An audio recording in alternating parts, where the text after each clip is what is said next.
Welcome to Ty and Rye, the Finance Guys Market Mini Report, a short podcast that updates you on the past week's important topics and trends. Remember, this is not an offer to sell, and past performance does not guarantee future returns. Here are Ty Hansen and Ryan Robertson. Hello and welcome to another Market Mini for the week ending November 12th. And yeah, it's been a crazy little week. Nothing too upsetting, but still a little bit rocky this week. But after we've, for the last month and a quarter, we've seen quite a good ride in the market. So most people have been riding a really awesome wave from October and into November. And finally, this week, we gave back some of those gains we earned. So for the most part, the market's down about 0.5%. The Nasdaq was down just under 1%. Dow Jones down. Small caps were down, and bonds got beat up a little bit too this week. So all in all, things beat up a little bit. Nothing too ugly. Nothing that really put a lot of fear in people's portfolios. But let's talk about it, right? Well, let's understand what's going on. A couple things. I keep harping the last couple of weeks, last month or so, about how happy I've been with the state of inflation, right? Not that I think we're okay and that there's no inflation out there. That's not what I want people to think at all. But more so, what I've been talking a lot about is that it's better than we had expected, right? And that's a key thing that I want people to understand with the market. My opinion is that the market is very, very smart, okay? What I mean by that is the market tends to price things in very quickly, and it seems to be slightly ahead of the curve. I usually tell clients, I'm like, listen, if you're hearing about something trending in the market, chances are you're behind the wave a little bit, right? I've done a little surfing with my buddy, and you kind of have to get paddling and pop up before that wave really is up on top of you, right? So you can get up and stand, on the board and the wave's pushing along. Same kind of thing applies in the stock market, right? That now, obviously everybody's like, well, how do we know ahead of time, Ty? Easier said than done, right? Nobody knows how to do that. If they tell you they know how to do that, they're trying to sell you something. It's not that so much again, the markets are really good at understanding how these things work.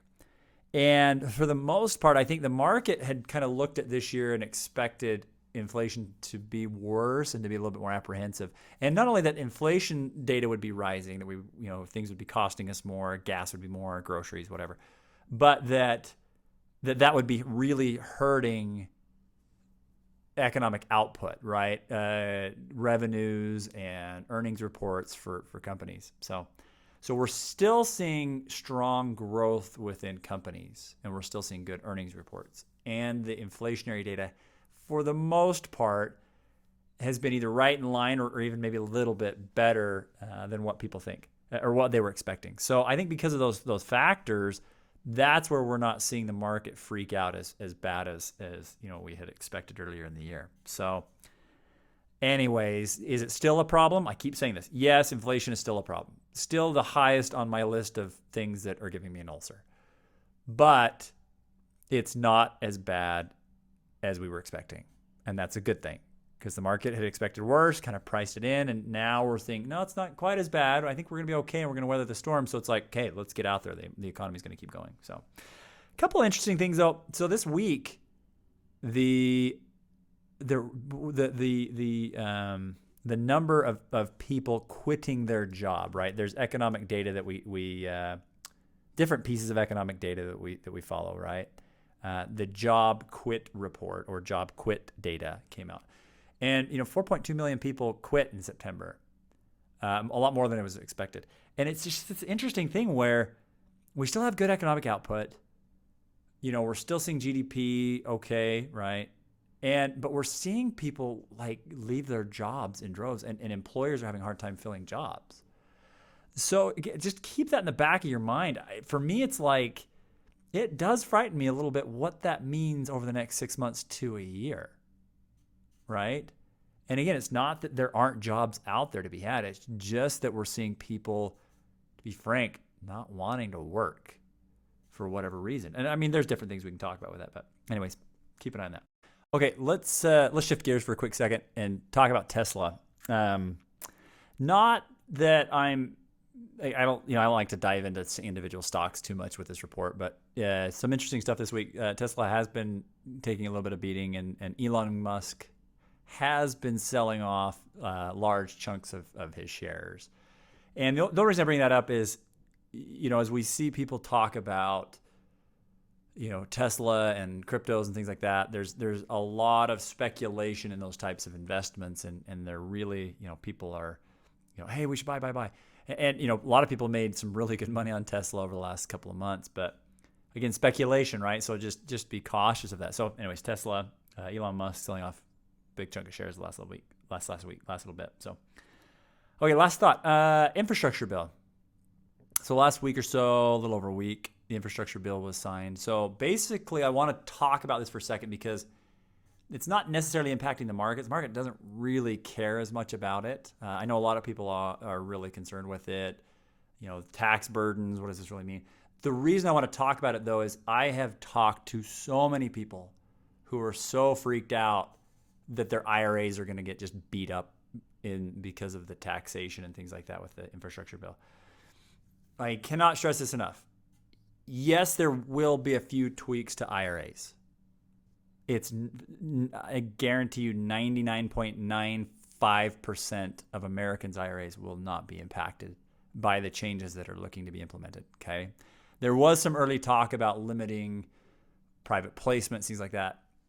A lot of that has changed. It's not really on the table anymore.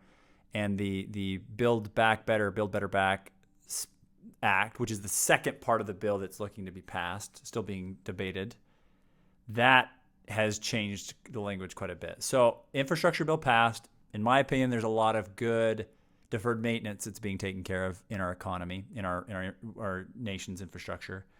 And there's actually some opportunities there. So we'll talk a little bit about that later, but definitely some investment opportunities down the road with that. But again, don't freak out about excessive taxes, and don't freak out that your IRA is going to get blown up, because it's just not the truth. If you have more questions, check us out, right? Talk to us about it. So again, as always, thanks. This has been the Market Mini for the week ending November 12th. Check us out at tieandrye.com. We really appreciate the listen, and we hope you have a lovely weekend. Thanks for listening to Tie and Rye, the Finance Guys. This is our weekly Market Mini Report. New episodes of this will be put out every Monday, so make sure you don't miss those. Also, the longer podcasts, more in-depth discussions, those will drop every Saturday. So subscribe on your favorite podcast platform, or follow us on TikTok, Instagram, Facebook, Twitter, YouTube at Tie and Rye Podcast. That way you don't miss any new episodes.